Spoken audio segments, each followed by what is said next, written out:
A busca pelo ouro e pela prata foi um dos principais motores da colonização do mundo pelos europeus desde o início das navegações.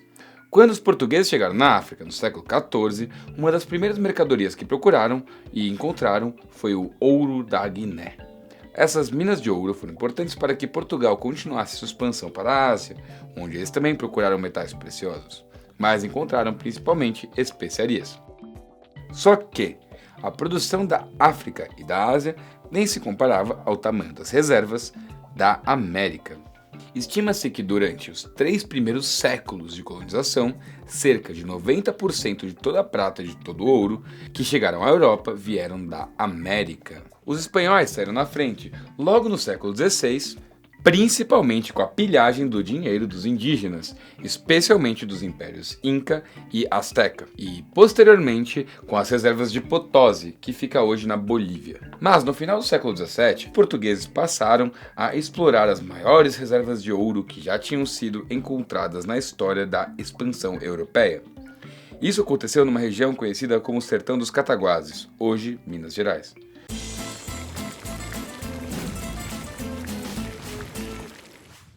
Não é de hoje que o ouro é uma das mercadorias mais valiosas e mais cobiçadas do mundo, ou pelo menos de uma boa parte dele. Em diversas regiões do planeta, esses metais são utilizados desde a antiguidade como símbolos de riqueza e poder. Nas coroas dos reis, nos altares das igrejas, nas joias e na decoração dos palácios e da nobreza. Na Europa antiga e medieval, esse ouro vinha principalmente do comércio e da extração em regiões da África, da Ásia e da própria Europa. Por todo esse tempo, ouro, prata e cobre estiveram entre as principais mercadorias que serviam de moeda nas grandes trocas comerciais, já que elas eram raras e atingiam grandes valores em pequenas quantidades. Era importante para expandir o comércio e conquistar novas rotas, e sem a expansão comercial não era possível a expansão política, militar e cultural da Europa. Então, não foi apenas para alimentar o luxo e a ostentação que os europeus buscaram o ouro e a prata, mas para ter moeda, expandir os negócios, montar exércitos e vencer a competição entre potências. A expansão marítima e a colonização foram processos movidos pela concorrência por riquezas e por rotas comerciais entre diferentes empresas europeias. Portugal, Espanha, França, Holanda e Inglaterra avançaram rápido para pilhar e explorar as riquezas do resto do mundo, porque isso interessava tanto aos negociantes privados quanto aos reis. A disputa era acirrada e quem ficasse em desvantagem podia sair logo do jogo. O que quase rolou com Portugal ao longo das guerras que aconteceram quando o reino se unificou à Espanha entre 1580 e 1640. A independência fora proclamada em 1640, mas Portugal não era o império que fora antes da União Ibérica. Tinha perdido quase todos seus domínios na Ásia e na África, nas guerras contra a Holanda, e por pouco não perdeu também Pernambuco e Angola, o que teria praticamente aniquilado seu império. Então, quando reconquistou a independência, Portugal não disputava mais a liderança da competição. O reino ainda estava no jogo, mas lutando para não ser engolido de vez por potências maiores, como era o caso da Espanha, da Holanda, da França e da Inglaterra. Ao longo do século XVII, a Inglaterra começou a despontar na liderança da corrida, graças a uma agressiva expansão comercial. O dinheiro da época era basicamente moeda de ouro e prata, e eram as moedas vindas da América Espanhola que tinham enchido os cofres da expansão inglesa. Mais do que nunca, o Reino de Portugal precisava encontrar os metais para continuar independente. E é aí que chegamos a Minas Gerais, que tinha sido encontrado porque foi muito bem procurado, principalmente depois da independência portuguesa. As notícias sobre rios que tinham suas margens cheias de ouro já circulavam entre os colonos desde muito antes, trazidas por indígenas que conheciam o interior e por bandeirantes que encontraram um pouquinho de ouro quando foram buscar escravos. Essas notícias se misturaram com lendas e mitos, como os mitos de Eldorado, uma cidade coberta de ouro. Minas Gerais foi o Eldorado que se tornou realidade. Um Eldorado que foi procurado por diversas expedições patrocinadas pela coroa ao longo da segunda metade do século XVII e que só foi encontrado entre 1693 e 1695. Demorou, mas a descoberta foi grande. No século seguinte, Minas Gerais chegou a produzir mais da metade de todo o ouro que entrava no mercado mundial. Juntando com as minas de Goiás e Mato Grosso, esse ouro chegava a representar 2/3 do total. Era realmente muito ouro, e é ele que explica por que tanta gente correu em busca de riquezas das minas. Então vamos ver como é que era o sertão dos Cataguases antes da corrida do ouro, e como ele virou Minas Gerais na passagem do século XVII para o XVIII, conhecido como século do ouro da colonização do Brasil. Estima-se que entre 90 e 160 mil pessoas com línguas e tradições diversas viviam em Minas Gerais, quando os primeiros portugueses chegaram no Brasil, isso em 1500. Os cataguases eram o nome de apenas um desses povos. No século XVII, outros povos começaram a chegar, fugindo das doenças, das guerras e da escravização nas áreas litorâneas, próximas da ocupação portuguesa.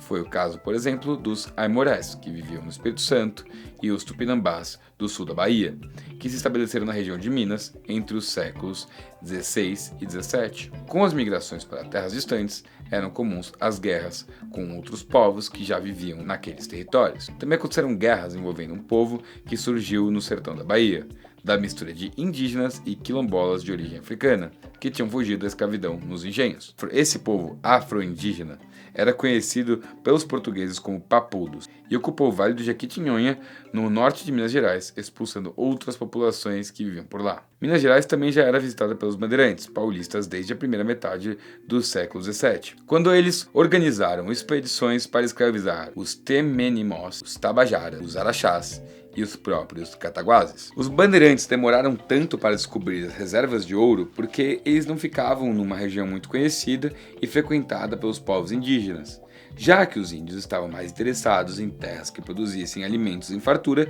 do que montanhas rochosas e rios com ouro. A região das cidades históricas de Minas Gerais, como Ouro Preto, Mariana, São João del Rei e Tiradentes, era quase inabitada antes dos portugueses, já que é uma região alta, fria, com muitos penhascos, onde é mais difícil produzir alimentos e se locomover. Foi o ouro que fez com que milhares de pessoas levantassem de suas casas em torno de riachos e penhascos, dando origem aos arraiais, que cresceram e deram origem às vilas e às cidades de Minas Gerais. Essas mudanças ocorreram rápido. Muita gente correu para lá assim que as notícias sobre o ouro chegaram em São Paulo, no Rio de Janeiro, na Bahia, em Pernambuco, em Portugal e em outros lugares. Iam pessoas escravizadas de origem indígena e principalmente africana. Somando todos eles, a população cresceu num ritmo que era inimaginável em períodos anteriores. 200 anos, entre 1500 e 1700, a colonização portuguesa do Brasil tinha chegado a 300 mil habitantes. Daí, em 60 anos, ela chegou a 1,5 milhão de habitantes. Na época, Portugal permaneceu mais ou menos com 2 milhões de habitantes, já que parte da população acabava migrando para o Brasil em busca de riquezas ou simplesmente para sobreviver. Já a África foi devastada e despovoada. As minas de ouro tinham muita demanda e muito dinheiro para pagar, levando à expansão dos negócios dos traficantes negreiros e à transformação do Rio de Janeiro no maior porto escravista do continente. Da população que migrou para o Brasil no período colonial, a maioria vinha escravizada da África, ou seja, imigração forçada. Minas Gerais nasceu como uma multidão de pessoas chegando de uma vez numa região que não tinha estrutura nenhuma, nem condições ambientais de receber tanta gente. E os primeiros resultados foram a fome, a inflação e os conflitos movidos pela disputa por dinheiro e poder. A fome atingiu duramente as vilas e as cidades de Minas Gerais nos primeiros 20 anos do século de ouro.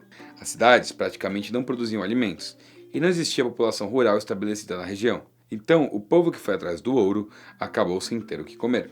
Depois de 1720, a fome continuou sendo um problema para os mais pobres, mas diminuiu porque diversas áreas da produção de alimentos foram criadas para abastecer a região. No livro Os Desclassificados do Ouro, a historiadora Laura de Mello e Souza conta como era viver na pobreza na Terra do Ouro e quem eram os pobres dessa sociedade que ostentava riqueza e poder. Muitos dos que chegaram a Minas Gerais, livres e pobres, arrumaram um pedaço de terra menos disputado e viraram roceiros. Muitos que nasceram escravos e conseguiram a liberdade também fizeram isso. Roceiros era como eram chamados os pequenos produtores de alimento do Brasil colonial.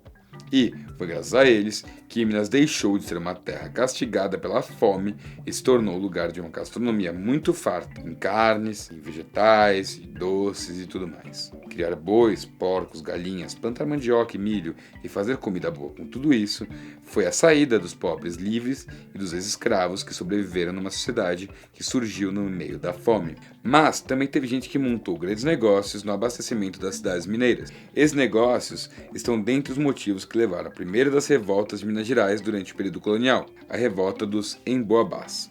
A guerra aconteceu entre 1707 e 1709, o período mais caótico e violento da história da região, quando as descobertas de ouro aconteciam o tempo todo e milhares de pessoas iam chegando sedentas por riqueza. Os comandantes das bandeiras paulistas se consideravam no direito de ter o monopólio da posse de lavras de ouro, dos cargos públicos e dos contratos para abastecer as cidades com alimentos e escravos. Isso não só porque tinham chegado primeiro, mas porque a relação entre eles e a coroa portuguesa geralmente era baseada na troca de favores.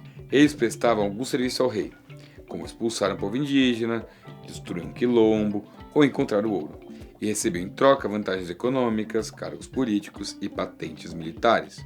E com um serviço tão grande quanto a descoberta das maiores reservas de ouro do mundo, eles acharam que eles iam ser muito bem recompensados. Achou errado, otário! Mas acharam errado, até porque eles queriam logo tudo. E como tinha muita gente vinda de Portugal e de outras regiões do Brasil, essas pessoas não aceitaram ficar fora da divisão de terra, das riquezas e dos cargos. Emboabá era um nome pejorativo, tipo um xingamento, que os paulistas usavam para chamar os forasteiros, ou seja, todos aqueles que não eram paulistas. Ao que parece, a palavra de origem tupi era usada para descrever as aves com penas nas patas, e no espírito da zoeira, os paulistas chamavam os que chegavam lá usando calças e botas de emboabás. É que em São Paulo muitos hábitos indígenas tinham sido adotados, desde a língua tupi até o abandono de algumas vestimentas de origem europeia. Mas os paulistas também mantiveram muitos hábitos portugueses, incluindo o tesão por ouro. E quando os emboabás pressionaram para ter acesso a tudo isso, acabou virando guerra.